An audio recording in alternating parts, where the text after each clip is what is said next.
Décembre 1944. L'Europe est à bout de souffle après 5 longues années de guerre. Les Alliés, après le succès du débarquement en Normandie, semblent avoir l'avantage.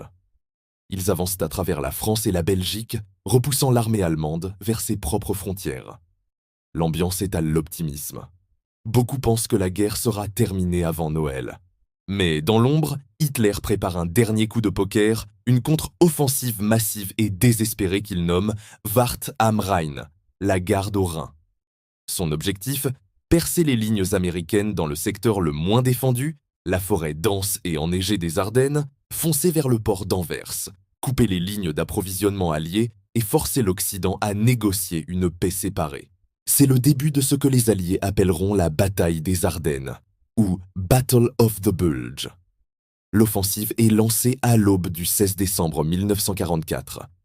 Un silence glacial est soudainement brisé par le fracas de milliers de pièces d'artillerie.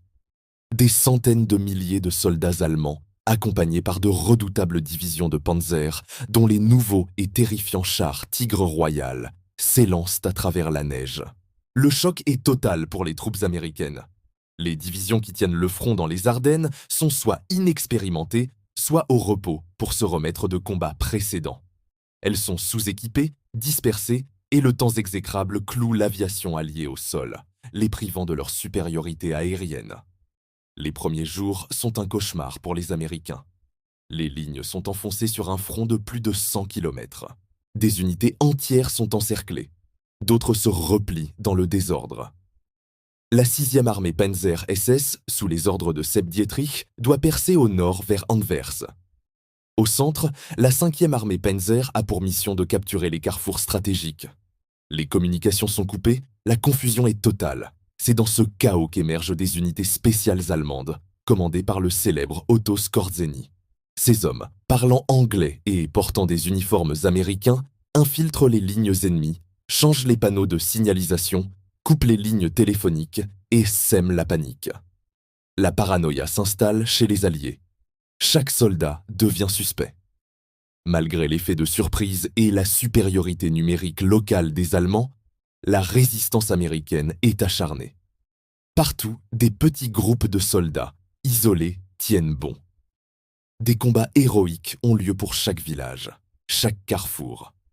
Sur la crête d'Elsenborn, au nord, les troupes américaines réussissent à bloquer l'avancée de l'aile la plus puissante de l'offensive. Ce verrou empêche les SS de foncer vers la Meuse et sauve la situation. Mais au centre, l'avancée allemande crée un saillant, un bulge sur la carte qui donne son nom à la bataille. Au cœur de ce saillant se trouve la ville de Bastogne, un nœud routier vital. Si les Allemands la prennent, ils pourront faire converger leurs forces et accélérer leur progression. La 101e division aéroportée américaine, les fameux Screaming Eagles, est envoyée en urgence pour défendre la ville. Ils arrivent juste à temps, le 19 décembre, et se retrouvent rapidement encerclés. Le siège de Bastogne commence. Les paras, sous le commandement du général Macauliffe, manquent de tout. Munitions, nourriture, médicaments, vêtements d'hiver. Le froid est un ennemi aussi redoutable que les Allemands. Les températures chutent, les pieds gèlent, mais ils tiennent. Le 22 décembre, les Allemands envoient un ultimatum demandant la reddition de la garnison. La réponse du général Macauliffe est entrée dans la légende. Un seul mot, Notz, qu'on pourrait traduire par des clous. C'est un défi, un refus catégorique qui galvanise le moral des défenseurs. Pour eux, il n'y a pas de retraite possible. Ils tiendront Bastogne ou mourront en essayant. Pendant ce temps, plus au sud, la 3e armée du général George Patton, prévenu de la crise, accomplit un exploit logistique. En 48 heures, il réoriente toute son armée vers le nord et lance une contre-attaque pour briser l'encerclement de Bastogne. Le 23 décembre, le miracle tant attendu se produit. Le ciel se dégage enfin. L'aviation alliée peut de nouveau décoller. C'est un tournant décisif. Des vagues de chasseurs bombardiers, P-47 Thunderbolt et de forteresses volantes B-17 s'abattent sur les colonnes de Panzer. Les Allemands, qui avançaient presque sans opposition aérienne, sont désormais des cibles faciles sur les routes enneigées. Les avions larguent aussi des tonnes de ravitaillement sur Bastogne, offrant un répit crucial aux défenseurs affamés et frigorifiés. La supériorité matérielle des Alliés commence enfin à peser dans la balance. La progression allemande ralentit, puis s'arrête. Le manque de carburant devient critique. Le plan audacieux d'Hitler reposait sur une avancée rapide et la capture des dépôts de carburant alliés, mais la résistance acharnée et les destructions ont ruiné ce calcul. Les chars Tigre et Panthère, si puissants soient-ils, se transforment en bunkers d'acier immobiles une fois leur réservoir vide. Le 26 décembre, les premiers chars de la 3e armée de Patton atteignent enfin Bastogne, brisant le siège. La jonction est faite. Les Battered Bastards of Bastogne, comme ils se surnommaient, sont libérés. Mais la bataille est loin d'être terminée. Les Allemands ne se retirent pas immédiatement. Janvier 1945 voit des combats parmi les plus violents de toute la campagne de l'Ouest.